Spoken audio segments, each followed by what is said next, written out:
Good evening friends. आज की update कुछ इस प्रकार से। आज हम सबसे पहले शुरुआत करेंगे तुर्की से। तुर्की की एक अदालत ने रविवार को इस्तांबुल के मेयर और राष्ट्रपति रेचेप तैयब अर्दोगन के प्रमुख प्रतिद्वंदी माने जाने वाले एकरम इमामोग्लू को औपचारिक रूप से गिरफ्तार करने और उनके खिलाफ भ्रष्टाचार के आरोपों में सुनवाई जारी रहने तक उन्हें जेल में रखने का आदेश दिया है। इससे पहले तुर्की में अभियोजकों ने इमामोग्लू को भ्रष्टाचार और आतंकवाद संबंधी आरोपों में हिरासत में लेने के बाद उनकी औपचारिक गिरफ्तारी के लिए अनुरोध किया था।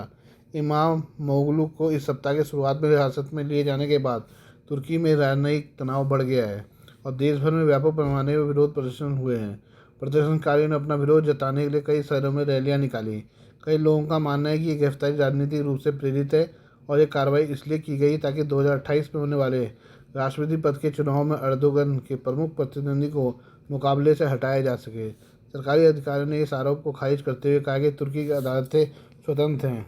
कुम्हुरियत अखबार की खबर के अनुसार पुलिस ने शनिवार को इमाम मोगलू से लगभग 5 घंटे तक पूछताछ की। यह पूछताछ प्रतिबंधित कुर्दिस्तान वर्कर्स पार्टी पीकेके को सहायता देने के आरोपों की जांच के तहत की गई। इससे एक दिन पहले उन्हें भ्रष्टाचार के आरोपों के बारे में 4 घंटे तक पूछताछ की गई थी। मेयर ने पूछताछ के दौरान सभी आरोपों को खारिज किया।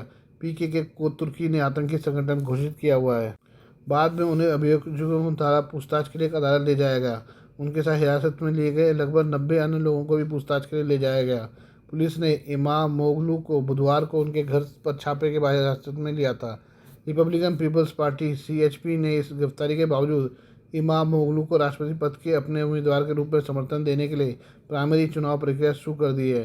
पार्टी ने देश भर में प्रतीकात्मक मतपेटियां भी स्थापित की हैं ताकि जो लोग पार्टी के सदस्य नहीं हैं वे भी मेयर के प्रति अपना समर्थन व्यक्त कर सके। इन्हें एकजुटता पेटियां नाम दिया गया है। आइए बात करें ईरान की। ईरान की सरकार ने एक करीबी अधिकारी ने पिछले हफ्ते कहा कि देश बारूद के ढेर पर बैठा है और आगे आर्थिक तनाव की वजह से इसमें आग लग सकती है। इस साल जनवरी महीने में ईरान के सांख्यिकी केंद्र की रिपोर्ट से पता चलता है कि देश में 1/3 से ज़्यादा सामानों की कीमत 40% ज़्यादा बढ़ चुकी है। देश की सरकारी मीडिया की रिपोर्ट से पता चलता है कि पिछले साल की तुलना में देश में चावल की कीमत में 200% का इजाफा हो चुका है।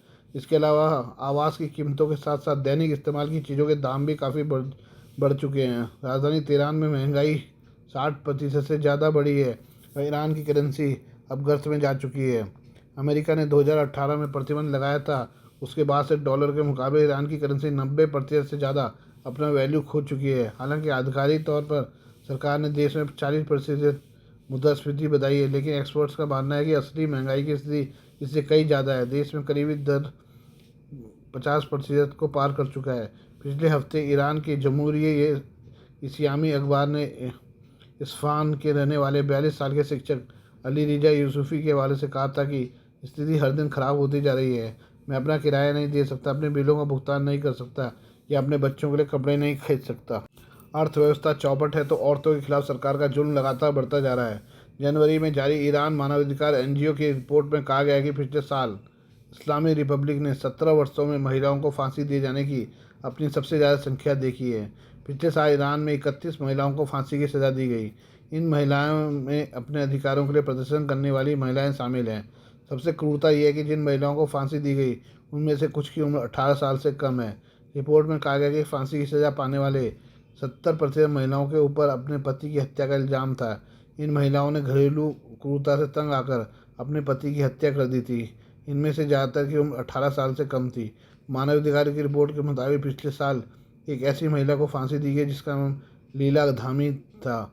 उसे अपने पति का गला घोटने के लिए दोषी पाया गया था। उसके ऊपर इल्ज़ाम ये था कि एक दिन जब वो काम से घर लौटी तो घर में देखा उसके पति अपने दोस्त के साथ बेटी से बलात्कार कर रहे हैं। घरेलू मुद्दों को भटकाने के लिए सरकार विदेशों से उलझती है, लेकिन पिछले साल ईरानी सरकार को विदेशी मोर्चों पर भी बड़े झटके लगे हैं। इसराइल ने लेबनान में ईरान के प्रॉक्सी हिजबुल्लाह की टॉप लीडरशिप का सफाया कर दिया। वहीं सीरिया में बशर अल असद की सरकार का भी पतन हो गया। 26 अक्टूबर को इसराइल के हमले में ईरान के 20 से ज़्यादा सैन्य ठिकाने नष्ट हो गए। ईरान ने भी ये कबूल किया है कि इसराइली हमले में देश का एयर डिफेंस सिस्टम तबाह हो चुका है। वहीं अमेरिका ने इसराइल को ईरान के न्यूक्लियर केंद्रों पर हमला करने की इजाज़त दे दी है। लिहाजा अब ईरान में सवाल पूछे जा रहे हैं कि क्या सीरिया से जिस तरह से असद की सरकार का पतन हुआ, कि ईरान में इस्लामी सरकार का पतन संभव है। ईरान की क्रूर और तानाशाही इस्लामी सरकार ने रेवोल्यूशनरी गार्ड के जरिए देश पर शासन किया है उसने बार बार गरीबी ख़त्म करने की बात कहकर झूठ बोला है, जबकि देश में महंगाई बेरोजगारी प्रचंड स्तर पर है और सार्वजनिक सेवाओं का ढोल फूट गया है। ईरान के लोगों ने गाज़ा में हमास, लेबनान में हिजबुल्ला और यमन में हुतियों की बर्बादी देखी है। उनमें ईरान की बर्बादी का डर बस गया है। ईरान की विदेश नीति बिखर चुकी है और आतंकी संगठनों से करीबी रिश्ते ने देश की प्रतिष्ठा को तार तार कर दिया है। लिहाजा आयतुल्ला शासन की नींव डगमगाने लगी है। उसके ऊपर अमेरिका से समझौता करने का दबाव है, लेकिन नागरिकों के बीच तलवार लहराने की आदत की वजह से उसने समझौते की बात खारिज कर दी है। देश का कट्टरपंथी शासन बेलगाम हो चुका है, जबकि जनता अपना अधिकार मांगने के लिए सड़कों पर है। डोनाल्ड ट्रंप ईरान के खिलाफ प्रतिबंधों का दायरा बढ़ाने वाले हैं।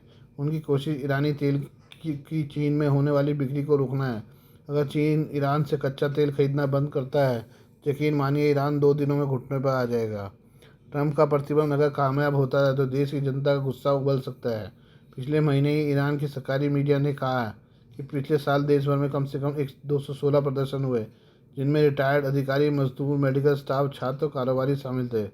प्रदर्शनों को कुचलने के लिए सरकार ने सख्ती बरती और सेंसरशिप लागू की है। लिहाजा कट्टरपंथी शासन के खिलाफ देश में आक्रोश पैदा हो गया है। दूसरी तरफ प्रॉक्सी संगठनों को पालने, असद शासन को बचाने में ईरान ने करोड़ों डॉलर खर्च कर दिए। ईरान का ये निवेश जल चुका है और इन सबके बीच ईरान में सवाल पूछे जा रहे हैं कि 85 साल के सुप्रीम लीडर खामनेई, जिनका स्वास्थ्य अब काफ़ी ख़राब रहता है, उनकी मृत्यु के बाद सत्ता कौन संभालेगा। 1990 में ईरान के सुप्रीम लीडर की मौत के बाद ये पहला सत्ता परिवर्तन होने वाला है और अमेरिकी प्रशासन में कुछ लोगों का मानना है कि तेहरान उस कगार पे इतने करीब पहुंच गया है कि अगर समय रहते इसराइल ने हमला कर दिया तो ईरान की सरकार रसातल में ले जा सकती है। देश की सरकार का पतन हो सकता है, जिसका नतीजा शासन परिवर्तन हो सकता है। हालांकि कुछ अधिकारियों का ये मानना है कि इसराइल के हमले का जवाब ईरान भारी मिसाइल और ड्रोन हमलों से दे सकता है, जो इस क्षेत्र को एक बड़े युद्ध में धकेल सकता है। लेकिन अमेरिकी इस बात को लेकर आश्वस्त होने लगे हैं कि खामनेई का शासन पहले कभी इतना कमज़ोर नहीं रहा है। और प्रतिष्ठित पत्रकार एंड्रू नील ने पिछले हफ्ते द मेल में लिखा था कि शासन परिवर्तन की गंध ईरान की हवा में महसूस की जा सकती है। आइए बात करें बांग्लादेश की। बांग्लादेश की सेना ने रविवार को नेशनल सिटीजन पार्टी एनसीपी द्वारा लगाए गए आरोपों को खारिज किया है। साथ ही इन आरोपों को हास्यास्पद और बेबुनियाद बताते करार दिया है। बता दें कि एनसीपी द्वारा लगाए गए आरोप में कहा गया कि सेना अपदस्थ प्रधानमंत्री शेख हसीना की पार्टी आवामी लीग को फिर से स्थापित करने की साजिश रच रही है। एनसीपी ने शनिवार को ढाका विश्वविद्यालय परिसर में विरोध रैलियां आयोजित की और सेना पर आवामी लीग को पुनर्वासित करने की कोशिश करने का आरोप लगाया। पार्टी के नेता हसनत अब्दुल्ला ने कहा है कि सेना की यह कोशिश सैन्य समर्थित साजिश है और इसे किसी भी कीमत पर विफल किया जाएगा। एनसीपी के आरोप के बाद बांग्लादेशी सेना ने एक बयान जारी कर इसका जवाब दिया है। जारी बयान में कहा गया कि 11 मार्च को सेना प्रमुख जनरल वकार उज जमान ने एनसीपी के 2 नेताओं से शिष्टाचार मुलाकात की, लेकिन यह किसी भी राजनीतिक उद्देश्य के लिए नहीं था। बयान में कहा गया कि सेना के नेतृत्व का मुख्य उद्देश्य केवल शिष्टाचार था, न किसी साजिश का हिस्सा। देखा जाए तो इस प्रकार की बयानबाजी ऐसे समय हो रही है जब बांग्लादेश में तनाव बढ़ा हुआ है। साथ ही एनसीपी ने सेना पर राजनीतिक हस्तक्षेप का आरोप लगाया है। एनसीपी के नेताओं का कहना है कि सेना को राजनीति में हस्तक्षेप करने का कोई अधिकार नहीं है। गौरतलब है कि यह स्थिति उस समय की है जब शेख हसीना पिछले साल भारत में रह रही हैं और उनकी पार्टी के कई नेता या तो गिरफ्तार हो चुके हैं, विदेश में भाग गए हैं। इस स्थिति में बांग्लादेश में आम चुनाव भी होने हैं। इस चुनाव में शेख हसीना की पार्टी आवामी लीग भी चुनाव लड़ने की तैयारी में है। इसके चलते अभी भी राजनीतिक स्थिति तनावपूर्ण बनी हुई है और कई लोग इस मामले को लेकर सोशल मीडिया पर अपनी आपत्तियां भी जाहिर कर रहे हैं। आइए अब हम बात करें तालिबान की। तालिबान ने गुरुवार को एक अमेरिकी नागरिक को रिहा किया। इसके बाद अमेरिका ने तालिबान के प्रमुख नेता सिराजुद्दीन हक्कानी से $10 मिलियन अमेरिकी डॉलर का इनाम हटा लिया है। अफगान के आंतरिक मामलों के प्रवक्ता ने कहा कि हक्कानी की गिरफ्तारी की सूचना देने पर इनाम रखा गया था। हालांकि FBI की वेबसाइट पर हक्कानी का नाम इनाम वाले आतंकी की सूची में शामिल है। तालिबान ने 2 साल से कैद में रह रहे अमेरिकी नागरिक को गुरुवार को रिहा किया था। अमेरिकी विदेश मंत्री मार्को रूबियो ने बताया कि तालिबान ने 2 साल से गलत तरीके से हिरासत में जॉर्ज ग्लेजमैन को रिहा कर दिया। ग्लेजमैन अब अफगानिस्तान गए थे तो उनका तालिबान ने अपहरण कर लिया था। इसके बाद ट्रंप के विशेष दूत एडम बोहल, तालिबान और कतर अधिकारियों के बीच बातचीत हुई। इसके बाद अमेरिकी नागरिक को रिहा कर दिया गया। रूबियो ने एक्स पर लिखा है कि जॉर्ज ग्लेजमैन मुक्त हो गए हैं। उनको अफगानिस्तान में 2.5 साल तक गलत तरीके से हिरासत में रखा गया है। अब वो अपनी पत्नी एलेक्जेंड्रा से मिलने जा रहे हैं। जॉर्ज, घर में आपका स्वागत है। वहीं तालिबान ने अमेरिकी बंदी की रिहाई को वैश्विक सामान्यीकरण प्रयास का हिस्सा बताया। सिराजुद्दीन हक्कानी का नाता पाकिस्तान के नॉर्थ वजीरिस्तान इलाके से है। उसके आतंकी संगठन अलकायदा से भी करीबी संबंध रहे हैं। हक्कानी ने पाकिस्तान में बैठे बैठे अफगानिस्तान में कई आतंकी हमले कराए थे। इनमें अमेरिका और नाटो सेनाओं को निशाना बनाया गया था। इसके अलावा 2008 में हामिद करज़ई की हत्या की साजिश रचने के मामले में भी सिराजुद्दीन हक्कानी शामिल रहा है। सिराजुद्दीन के आतंकी संगठन को हक्कानी नेटवर्क के नाम से भी जाना जाता है। काबुल के एक होटल में 2008 में आतंकी हमले में सिराजुद्दीन हक्कानी वांटेड रहा है। इस हमले में अमेरिकी नागरिक समेत 6 लोगों की मौत हो गई थी। उस पर अमेरिका ने $10 मिलियन का इनाम रखा था।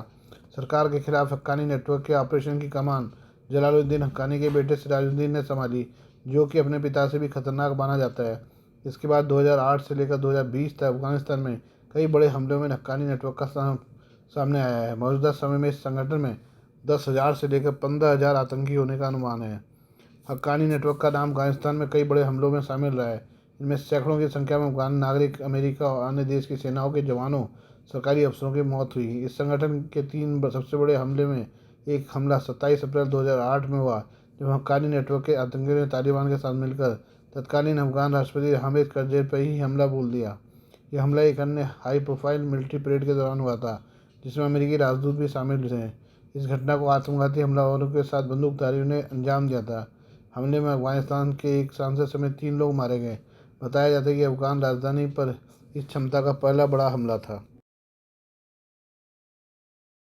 Please do like, share and subscribe this channel of my news, views and analysis by Prakash.